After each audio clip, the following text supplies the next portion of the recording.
Hello everybody, welcome to the channel. My name is JGOD. In today's video, we're going to do a subscriber gameplay breakdown. A few days ago on the community tab, I went ahead and posted a link to my Twitter, so you can go ahead and post your specific gameplay that you'd like broken down. In addition to that, I asked what type of gameplay would you like to see broken down on the channel, and overwhelmingly, the average KD and score per minute was selected. In today's video, we're going to break down an average KD and score per minute, and then in the future videos, I'm going to go ahead and break down different ones as we go. So we kind of get a variety, and sometimes I'm going to mix and match multiple different players into one gameplay, and the goal is to help players improve. We're going to jump right into the breakdown, but if you're interested in having your gameplay broken down, there will be a timestamp on the video. You can go ahead and skip ahead if you're looking for those specific details. So right here, this is the player we're going to be looking at. You can see that they have about an average KDA of about 112, which is right around a 1 KD.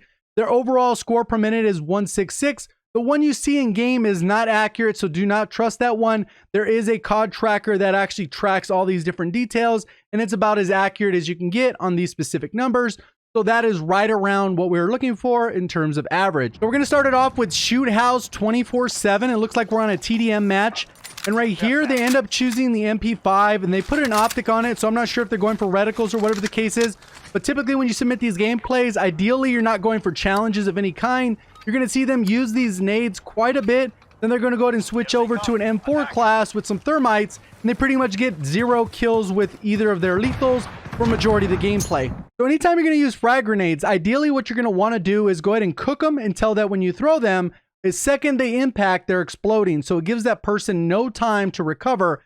Typically, if you're not really good at timing them, a Semtex is a better option. If you're a little bit closer quarters, the C4 will probably be your better bet. So right here, what we saw was he wasn't really pre-aiming as he was coming along. Typically, as you come around corners, you should be pre-aiming just a little bit, even though you're going to move slower. Or the other option is to do kind of like a bounce jump out and kind of do that bunny hop technique that I was talking about in my pro tactics video, where you're able to kind of run, jump out, and then you're going to go ahead and pre-aim the area as you're jumping out, doing that little bit of bunny hop. As he comes around the corner, he's not pre-aimed. With this particular gun, it does have a faster aim down sight time, but you're not going to win most of those gunfights if you're not pre-aiming. That's just how the game generally works, unless you have lightning quick reflexes. The people you're going against are bad. So this guy's kind of hard to see, but right here, as he comes out, there is a guy right here on this side right here. It's a little bit fuzzier. It's probably clearer on his screen since this is kind of upload and download. YouTube quality kind of suffers a little bit, but there is a guy right here. Unfortunately, it's hard to see. The guy's name isn't popping up or anything like that. And the guy is just standing there shooting through the vehicle. He does a good job of getting down. He stim shots, and then he's just kind of creeping out. He ends up hitting the guy, but he doesn't land all the shots, and the guy just happens to win that gunfight. Good thing is if you have nades, he could have kind of gone down, cooked, and then thrown it to the side. If he had C4, it would have been a nice, easy kill. You can see right here, now he's kind of slowed it down a little bit, pre-aimed, but he's not really cooking those nades. Look at how long they take to blow up after he throws them. So if this guy would have been in the path, the guy's able to just jump out of the way, which basically defeats the purpose of having those frag grenades. Also, what I see throughout the video is you're going to see is the sensitivity is a little bit too high. He tends to lose a lot of gunfights just because he's missing shots, which usually if you're missing shots, odds are it's an accuracy issue and you need to lower your sensitivity, whether it's your regular sensitivity or your aim down sight sensitivity. You got to play around with it a little bit. I have a couple tutorials on how to find the right sensitivity. If that's the case where you're just losing gunfights because you're missing shots, you got to go back to the drawing board. So right here, this nade ends up hitting somebody. It kills somebody, which was pretty good. But then when you look on screen, you can see that it also damaged somebody that has EOD. So they're low health. They're in that corner. Until you get an assist, expect that that person's still alive in that corner and they have not been killed.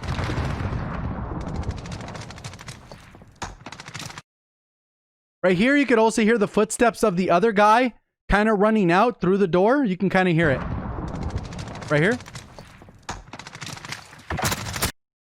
He was coming around the corner. Obviously, if he's listening, he's got to be pre-aiming. He heard the footsteps. I thought it was inside this building, so he kind of would have just posted up and wait, or take the aggressive play and jump out. Unfortunately, with this game, it's a lot about sound whoring. So as soon as you heard that guy, all you need to do was stop moving, pre-aim, ready for them to come around the corner, and odds are you win that gunfight.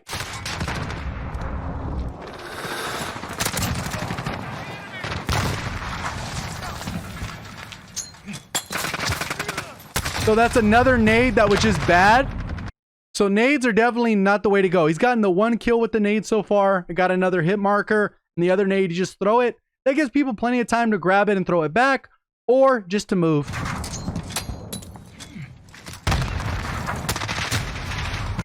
So look at how he takes this corner. Ideally, in this case, you're just pre-aiming. You're just pre-aiming as you come around the corner. So look how he steps out. And basically, they're going to be pre-aiming. You know they're going to be pre-aiming. That's the strength of this game, is to pre-aim and mount. You're typically going to win a gunfight if you are pre-aiming and mount, because the time to kill is faster than someone can actually draw their weapon if they were sprinting or not currently ADS'd or aim down sight, however you want to say that. Right here, look at how he kind of creeps out. The guy is wide in the open. He would have been pre-aiming. As he comes out, he's going to line up the shot, and odds are then it's a 50-50 gunfight. Even though he's kind of in the open, he's going to be able to be lined up at the guy, even though the guy's kind of pre-aiming him. At least you have a chance. In this case, 9 times out of 10, you're losing that gunfight unless you just happen to have faster reflexes, snap on, and hit the guy. So that is a bad play, and the other person's making the right play. Obviously, they're being a little bit more passive. If you know they're kind of creeped up right there, you got to cook the nade, maybe throw it over the top, or go ahead and kind of work your way around because that person doesn't look like they're moving. And this is the class with the thermites.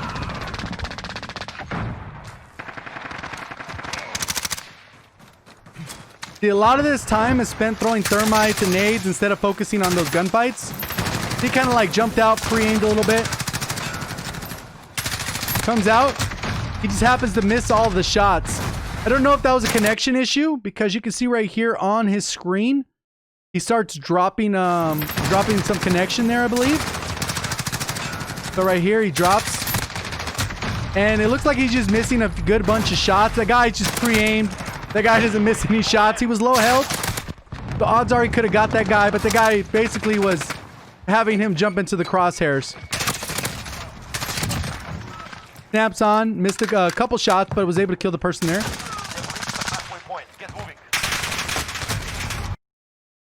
And this one's a little bit deceptive. I actually looked at this a couple different ways. Right here, you can see that there's gunfire here. He takes this guy out. And if you look at this gunfire coming up, it looks like it's from the right going to the left, but you can see right here, this guy is sitting kind of in that corner. You won't see it on the mini-map, and you will not see it on the compass. So basically, you have to guess. The guy has Ghost with the suppressor on. Teammate's going to come around and end up getting killed right here on the mini-map, which you'll see. Watch him die. See, the guy jumped over the wall, killed the teammate. So he's kind of like mounted on that wall. And then what happens is he sees the thing on the compass. So the information the game's telling you is to go right, because the way the game's built is the minimap doesn't function the way it's supposed to. The guy's thing didn't pop up, so he has a suppressor. There's no way you're going to know. The guy's running Ghost and suppressor. And then he pretty much comes around over there on the right, which it looks like, hey, you know what? Let me head to the right, even though all the teammates are there. So it's kind of one of those things that there should be someone over here, even though there shouldn't be someone here. But all this empty space, this is where the majority of the enemies are based on what the mini-map is telling us. So he jumps down. And then he gets hit from behind.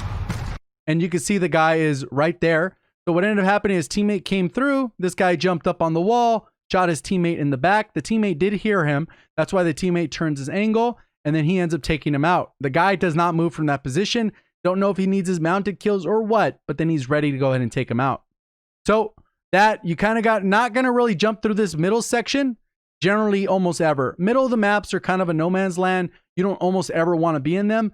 Since the spawn is so heavy in this back area and the opposite end, someone is almost always going to be pre-aiming over middle. Like he jumped up and he was able to get the kill. Good move. And then you kind of work your way around the map or kind of lock down a specific area, not necessarily camping, but locking down a section of the map. So we'll go ahead and take a look at this part right here. His teammate gets killed. Instead of pre-aiming it, waiting, he throws a thermite, which almost gets the guy. And then he's playing super aggressive, almost gets the kill. The guy's still mounted there. He takes the guy out. That's the guy who killed him earlier. And then he gets killed by the other guy. He kind of slides out and takes him out. So right here, watch what he could have done. His teammate ends up dying. Don't give away your position. Wait. Get close to the cover here and pre-aim. The enemy won't hear you. The enemy is pushing this way. Wait a little bit. See if you can hear footsteps. And then make your move. Right now, he's going to go ahead and give his position away by using the thermite. The guy ends up running away and he loses the gunfight. So right here, now he's putting himself out of position aggressively.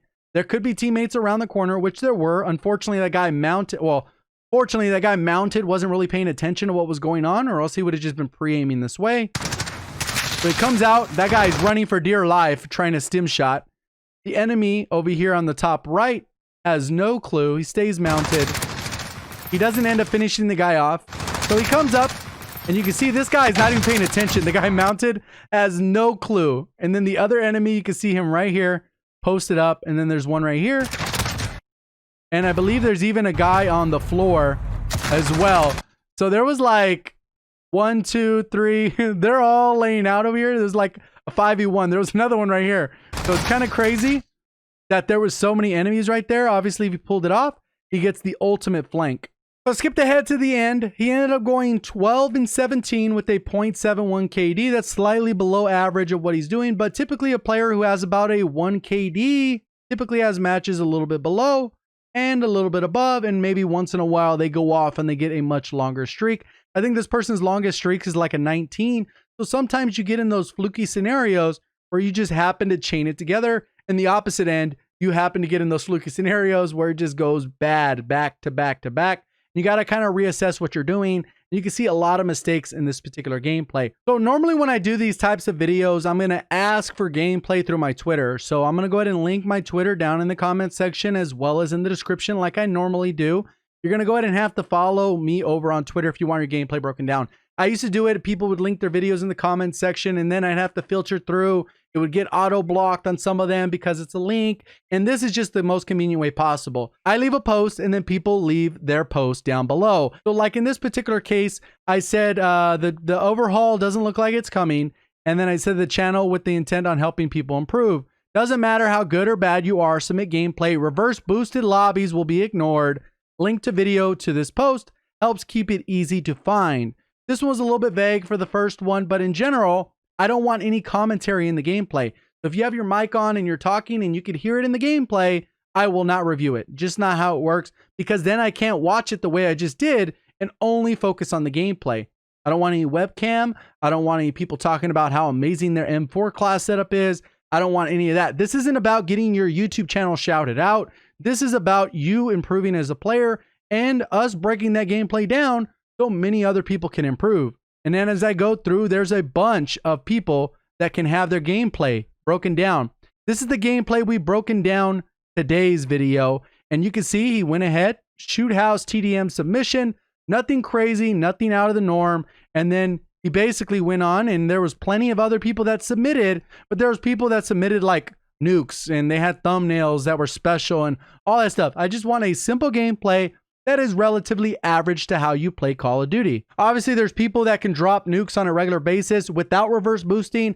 They have high KDs, high score per minute, and they're playing people on a regular basis. They just are really good players at Call of Duty, and they understand how the mechanics of the game work. So we're going to break down those players as well, and I have people submit those gameplays. So go ahead and make sure you follow me on Twitter. Go ahead and look out for those posts. I'll probably be posting one as soon as this video goes live, and then that one will be what I will use for the next video. And that's typically how the pattern continues. I do one of these about once a week or once every other week, depending on how the submissions are going and also how much content is being added into the game. With Modern Warfare, there's still a ton of content and a ton of new content dropping on a regular basis. If you did, please do me a favor hitting that like button if you'd like to see more of these on the channel. And if you're brand new to the channel or you just made it to this point in the video and haven't yet subscribed, definitely go ahead and make sure you do subscribe to the channel with notifications on so you'll get an alert every time a video goes live. On top of that, if you have had notifications on for a while and you're wondering why you don't regularly get notifications, there is a link to an app called Zing. It is available on iOS and Android that will automatically send you a notification every time one of my videos goes live. And those ones seem to work all of the time. So go ahead and sign up for that. If you have the YouTube notifications on and they're working, that's perfectly fine. Hopefully you guys did enjoy the video. Thank you for watching. As always, have a great day.